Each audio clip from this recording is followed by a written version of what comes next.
Attention, attention, this is a brief warning. Disperse immediately or water cannon will be here. We are bracing now for a fourth night of protests in Northern Ireland. In connection with the incident, two 14-year-old boys have appeared in court charged with attempted rape. The charges were read to the teenagers by a Romanian interpreter. The United Kingdom woke to fire. Ballymena burned first, a town of 30,000. Now the spark for 100,000 marching through Northern Ireland. Flames over Belfast. Water cannons imported down. A girl attacked, two foreign charged, and a nation exploding in silence. Yet in London, Prime Minister Keir Starmer dismissed it as racism. His Home Office sent statements not help. Westminster stayed dry while the North drowned in its own streets. From the alleys of Ballymena to the bridges of Derry, the message was online long. We've lost our country and we're taking it back. In Westminster, the debate began. One member of Parliament rose to his feet demanding action, not excuses. This is a border security crisis, but it is also a public safety crisis, especially for women and girls. Many nationalities crossing, for example Afghans, commit up to 20 times more sex offences than average. While Parliament debated compassion and control, a new order had already been signed. Keir Starmer approved the continued transfer of asylum seekers into Northern Ireland. Another 3,200 before Christmas. No line on security, no pound in emergency aid. Within the hour, the Belfast Telegraph revealed the cost.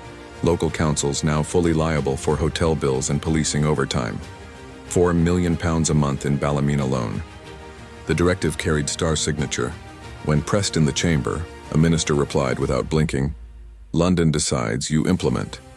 That was the moment the North understood this wasn't representation. It was management by decree. By nightfall, Northern Ireland stopped waiting. What began as anger became ignition. Belfast burned. Portadown erupted and the smoke was visible from 20 m out. Police lines blacked underbricks and flares while chants of "send them back" rolled through the estates like thunder. Starr's order had reached its consequence. Hotels turned fortresses, local streets war zones. In own night alone, 5 towns fell under emergency curfew. Over 300 arrests, 41 officers injured, and property damage topping £8 million. The Home Office called it contained disorder, but the people knew better. It was rebellion. A leaked police memo told the truth. We are outnumbered, outfunded, and out of trust. Officers refused to push further. Some laying down shields as mothers screamed for their sons. One veteran in Belfast shouted into the camera, "We fought the IRA for this land. Now we fight our own government for it." That clip hit 10 million views before being deleted. At dawn, the fires dimmed, but not the fury. Burned cars, boarded hotels, and a silence that sounded like judgment. London's broadcast showed none of it. Just studio lights and scripted calm. In the North, people saw something different. They saw the moment the line snapped between ruler and ruled. And in the ashes of Ballymena and Portadown, a single truth rose with the smoke. Britain wasn't divided anymore. It was waking up. Inside number 10, there were no arguments, only instructions. By dawn, the Prime Minister's casualty report covered the entire region. 5 towns under curfew, total losses exceeding £12 million and more than 100 officers injured. He didn't call a press conference. He called a blackout. Every department was ordered to stabilize the narrative. BBC editors received scripts pre-approved by the Home Office. The word riot was erased, replaced with local disorder influenced by misinformation. Police were told to file no images without clearance. Even the Met's encrypted channels were routed through London servers. One senior civil servant leaked a single line from the cabinet log. Public sentiment hostile, strategic priority control perception. But outside Westminster, perception was already lost. Northern Ireland had become a mirror, showing Britain what it refused to see. Communities weren't divided by race anymore, but by truth and silence. At 10:45 a.m., the Prime Minister signed a confidential directive, Operation Northlight. It authorized mass content removal, warrantless arrests under public safety risk, and restricted media travel north of the border. To the public, nothing changed. Screens still glowed, anchors still smiled, but the news had gone hollow.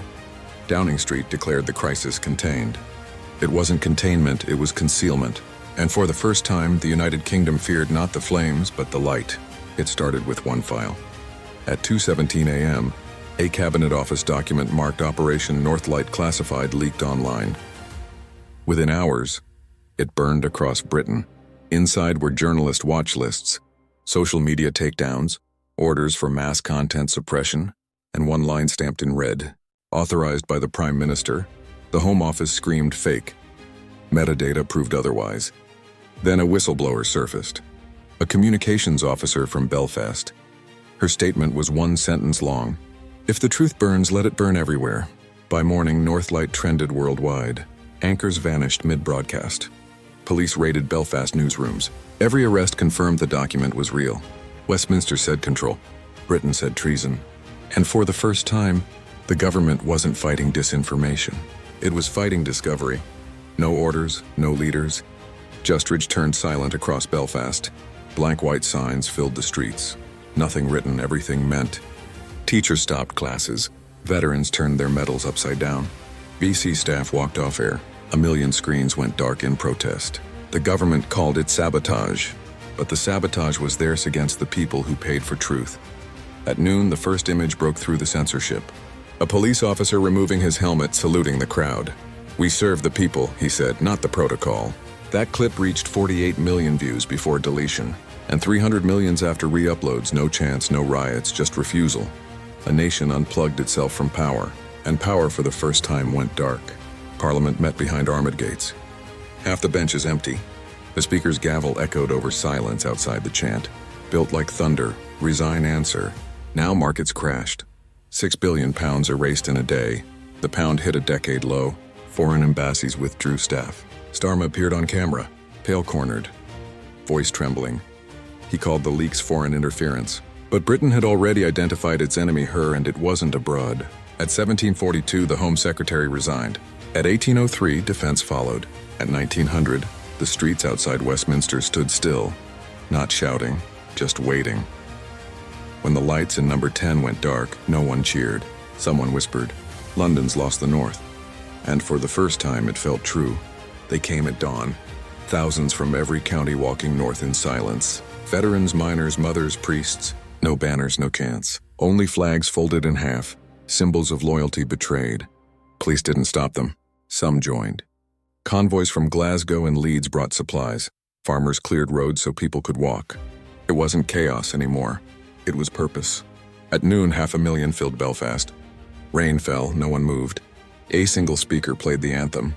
When the line came, "Send her victorious." It was sung as warning, not worship. Cameras panned from faces to flags. And for once, Britain didn't look divided. It looked awake. Day 7. The palace surrounded, barricades gone, crowd silent, waiting. Inside, MPs shouted through fear. No one wanted to be the last loyalist. At 9:27, the motion was read. This house no longer recognizes the authority of the Prime Minister. Applause thundered from outside, not within. The King's address followed. National reconciliation. Too late. Stara's motorcade crawled through the rain. Windows blacked out. Faces pale behind glass. Downing Street gates closed at 2000 hours. The country didn't celebrate. It exhaled. For the first time in a century, Britain had changed government without consent and without permission. Morning came quiet. No headlines, no speeches, just a nation staring at itself and recognizing their reflection. In Belfast, murals covered burn marks. In Derry, candles still burned on wet cobblestones. In London, the silence of power had become the voice of the people. Great Britain, not broken, only unheard, was speaking again, and this time no government could mute it. This is Brit Alert News. If you stand for truth, subscribe now, because history didn't end in Northern Ireland. It began there,